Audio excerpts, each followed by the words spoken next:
जय हिंद दोस्तों, आज है 11 नवंबर और जैसा कि आप लोग पता है कि आज के सेकंड शिफ्ट में आप लोगों का पॉलिटिकल साइंस का सेंटअप एग्जामिनेशन होने वाला है। तो आज की इस वीडियो में मैं लेकर आ चुका हूं 12th class political science sent up examination का ओरिजिनल क्वेश्चन पेपर। तो आप सभी लोग पूरे वीडियो को अंत तक जरूर देखिएगा और चैनल पर पहली बार आया तो चैनल को सब्सक्राइब भी जरूर कर लीजिएगा। तो चलिए हम लोग अपने क्लास की ओर बढ़ते हैं। तो इसमें आपसे 1 से 100 तक ऑब्जेक्टिव प्रश्न पूछा जाएगा, जिसमें से आपको किन्हीं 50 ऑब्जेक्टिव प्रश्नों को उत्तर देना है। तो चलिए हम लोग बिना देरी के अपने क्वेश्चन की तरफ बढ़ते हैं। पहला क्वेश्चन क्या करा है, किसने कहा है कि राजनीतिक शास्त्र राज्य और सरकार दोनों का अध्ययन है? तो ये कहा था आपका अरस्तू ने। ऑप्शन नंबर ए 1 का सही हो जाएगा। दूसरा नंबर देखते हैं, निम्नलिखित में कौन आधुनिक राजनीतिक शास्त्री है? तो अरस्तू जो आपका आधुनिक राजनीतिक शास्त्री है, 2 का बी नंबर ऑप्शन सही हो जाएगा। किसने कहा राजनीतिक शास्त्र दर्शन का जन्म राजनीति शास्त्र से बहुत पहले हुआ, क्योंकि राजनीतिक दर्शन की मूल बातों पर राजनीति शास्त्र आधारित है? तो ये कहा था गार्नर ने। ऑप्शन नंबर बी 3 का करेक्ट हो जाएगा। चलिए 4 नंबर देखते हैं, किसने कहा कि इतिहास बीती हुई राजनीतिक है और राजनीतिक वर्तमान इतिहास है? तो ये कहा था अपना ब्राइस ने। ऑप्शन नंबर डी 4 का करेक्ट आंसर हो जाएगा। चलिए 5 नंबर क्वेश्चन देखते हैं, किसने कहा इतिहास के बिना राजनीतिक शास्त्र जड़ विहीन है और राजनीतिक शास्त्र के बिना इतिहास का कोई फल नहीं? तो ये आपका कहा था फ्रीमैन ने। ऑप्शन नंबर बी 5 का करेक्ट आंसर हो जाएगा। अर्थशास्त्र पुस्तक का लेखक कौन है? अर्थशास्त्र पुस्तक का लेखक आपका कौटिल्य। ऑप्शन नंबर डी 6 का करेक्ट आंसर हो जाएगा। 7 नंबर देखते हैं, राज्य के आवश्यक तत्व क्या है? तो भूभाग, जनसंख्या, सरकार और संप्रभुता जो आपका राज्य का ऑप्शन नंबर मतलब 7 का डी हो जाएगा करेक्ट। चलिए 8 नंबर क्वेश्चन देखते हैं, किसने कहा राजनीतिक शास्त्र का आरंभ और अंत राज्य से होता है? तो ये कहा था आपका लॉस्की ने। ऑप्शन नंबर सी 8 का करेक्ट आंसर हो जाएगा। लोवियाथन पुस्तक किसके द्वारा लिखा गया है? तो लोवियाथन पुस्तक जो हॉब्स के द्वारा लिखा गया है, लोवियाथन पुस्तक। ऑप्शन नंबर सी 9 का करेक्ट हो जाएगा। 10 नंबर देखते हैं, रूसो के अनुसार संप्रभुता का निवास कहाँ होता है? सामान्य इच्छा में। सामान्य इच्छा में जो संप्रभुता का निवास होता है। आप लोग बैकग्राउंड साउंड को इग्नोर कीजिएगा।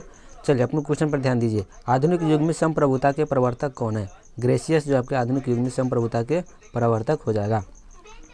11 का डी नंबर ऑप्शन आप लोग का करेक्ट हो जाएगा। निम्नलिखित विचारकों में से किस विचारक ने राजा की निरंकुश संप्रभुता बतलाया है? तो ये बतलाया था आपका रूसो ने। ऑप्शन नंबर सी 12 का सही हो जाएगा। ऑस्टिन के अनुसार संप्रभु आदेशों के पालन कौन करते हैं, मतलब क्यों करते हैं? ये आपका हो जाएगा नैतिकता के कारण। ऑप्शन नंबर सी 13 का सही हो जाएगा। 14 नंबर देखते हैं, राजनीतिक संप्रभुता का अर्थ क्या होता है? जनता की संप्रभुता। Option number D correct answer हो जाएगा। चलो 15 नंबर क्वेश्चन की ओर बढ़ते हैं, लोकतांत्रिक राष्ट्र में संप्रभुता का निवास निम्नलिखित में कहाँ होता है? जनता में। संप्रभुता का निवास कहाँ होता है? जनता, सामान्य जनता में। 16 नंबर देखते हैं, निम्नलिखित में कौन सा संप्रभुता का गुण नहीं है? अविभाज्यता तथा निरंकुशता। ये हो जाएगा आपका सही। ऑप्शन नंबर सी 16 का। 17 नंबर देखते हैं, रूसो ने जन संप्रभु के सिद्धांत की अपनी किस पुस्तक में प्रतिपादित किया है? तो रूसो ने अपने जो है सोशल कॉन्ट्रैक्ट में इसके प्रतिपादन किया है। 17 का बी नंबर ऑप्शन से हो जाएगा। क्योटो प्रोटोकॉल कब हुआ? 1997 ईस्वी में क्योटो प्रोटोकॉल हुआ था। 19 नंबर देखते हैं, यह किसकी उक्ति है? कानून संप्रभु की आज्ञा है। तो यह आप लोग इस क्वेश्चन को छोड़ सकते हैं, आपको पता है तो आंसर इसको बता सकते हैं। चलिए 20 नंबर देखते हैं, स्वतंत्रता, समानता और बंधुत्व का नारा किस क्रांति में बुलंद किया गया? स्वतंत्रता, समानता और बंधुत्व का नारा जो आपका फ्रांसीसी राज्य क्रांति में बुलंद किया गया था। 20 का सी नंबर ऑप्शन से हो जाएगा। न्याय, जस्टिस शब्द की उत्पत्ति किस लैटिन शब्द से हुआ है? तो जस शब्द से उत्पत्ति जो इसका हुआ। परंपरागत उदारवाद के प्रवक्ता निम्न में से कौन नहीं है? तो ये हो जाए आपका लूथर। ऑप्शन नंबर ए 22 का सही। 23 देखते हैं, नागरिक अधिकारों का उपयोग कौन करता है? तो नागरिक अधिकारों का उपयोग नागरिक और विदेशी दोनों कर सकता है। अधिकारों का संरक्षण और लागू करने वाली संस्था कौन है? विधानमंडल। अधिकारों को संरक्षण और लागू कौन करता है? विधानमंडल के द्वारा। किसने कहा मनुष्य स्वतंत्र पैदा होता है लेकिन वह सर्वत्र बंधनों में रहता है? हॉब्स ने। ऑप्शन नंबर 25 का बी सही हो जाएगा। 26 नंबर देखिए, भारतीय शासन व्यवस्था कैसी है? तो हो जाएगा आपका इनमें से सभी, संघात्मक, संसाधनात्मक और पंथ निरपेक्ष। ऑप्शन नंबर डी 26 का सही हो जाएगा। 27 नंबर देखते हैं, संविधान की सभा की रचना किस समय भारत का गवर्नर जनरल कौन था? Lord Mountbatten. 28 नंबर क्वेश्चन की ओर बढ़ते हैं हम लोग, किसे संविधान सभा का अस्थायी अध्यक्ष चुना गया? अस्थायी अध्यक्ष चुना गया था आपको सच्चिदानंद सिन्हा को, अस्थायी था डॉक्टर भीमराव अम्बेडकर को। 26 जनवरी को किस दिन के रूप में मनाया जाता है? तो 26 जनवरी जो हम लोग को मतलब कि गणतंत्र दिवस के रूप में मनाया। चलिए अगला क्वेश्चन देखते हैं। अब हमारे संविधान में निम्नलिखित में कौन सा मौलिक अधिकार शामिल नहीं है? संपत्ति का अधिकार जो आप हटा दिया गया, पहले था हमारे संविधान में लेकिन अब नहीं है। चलिए, राज्यसभा के सदस्यों के निर्वाचन में कौन सी पद्धति अपनाई जा सकती है? राज्यसभा के चुनाव में, सदस्य के चुनाव में संचयी मत प्रणाली। 31 का सी नंबर ऑप्शन सही हो जाएगा। 32 नंबर देखते हैं, किसने कार्यात्मक प्रतिनिधित्व का समर्थन किया? तो इसका आंसर हो जाएगा आपका जेम्स मिल। भारतीय संसद में कौन सा शामिल किया जाता है? भारतीय संसद में सभी शामिल किया जाता है, राज्यसभा, राष्ट्रपति और लोकसभा तीनों।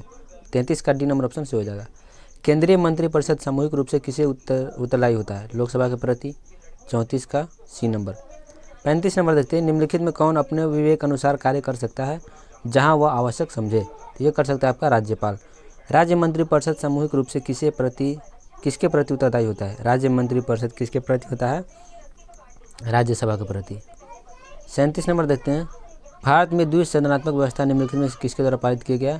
तो द्विसदनात्मक द्वारा पारित किया गया जो भारतीय स्वतंत्रता अधिनियम 1947। किसी राज्य की विधानसभा में कौन निलंबित कर सकता है? तो ये कर सकता है आपका राज्यपाल।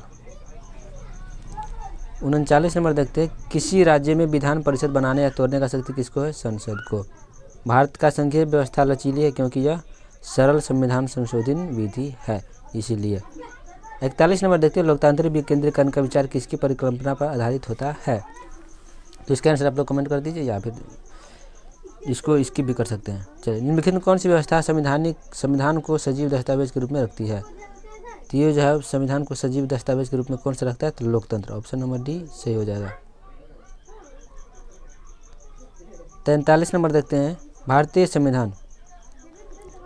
संविधान का आधारभूत दर्शन क्या है? तो लोकतांत्रिक समाजवाद। हमारे संविधान के आधारभूत दर्शन में किस सिद्धांत को स्थान नहीं दिया गया है? वैज्ञानिक समाजवाद को स्थान नहीं दिया गया है। 45 नंबर, अम्बेडकर ने किस आदर्श की सिद्धि पर जोर दिया? सामाजिक न्याय पर। चलिए, 45 का सी नंबर ऑप्शन सही हो जाएगा। किसके विचार में न्याय का अर्थ श्रम विभाजन व कार्यों का विशेषज्ञ है? अरस्तू के। 47 नंबर क्वेश्चन की हम लोग देखते हैं, कौन सी कड़ी स्वतंत्र, समानता और बंधुत्व के मूल्यों को अंग को जोड़ती है? ये हो जाएगा आपका न्याय। ऑप्शन नंबर सी 47 का सही हो जाएगा। 48 नंबर क्वेश्चन देखते हैं, अधिकारों की व्यवस्था को निम्नलिखित में कौन प्रभावी रूप से बनाए रखता है? तो ये हो जाएगा आपका राज्य की कानून। Option number A.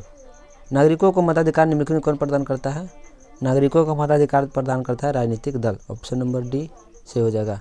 50 नंबर देखते हैं, राज्य किसे नागरिकता वंचित कर सकता है? देशद्रोही को। चलिए, तो ये रहा आपका 50। आपको क्वेश्चन 100 रहेगा जिसमें से आपको 50 आंसर देना है।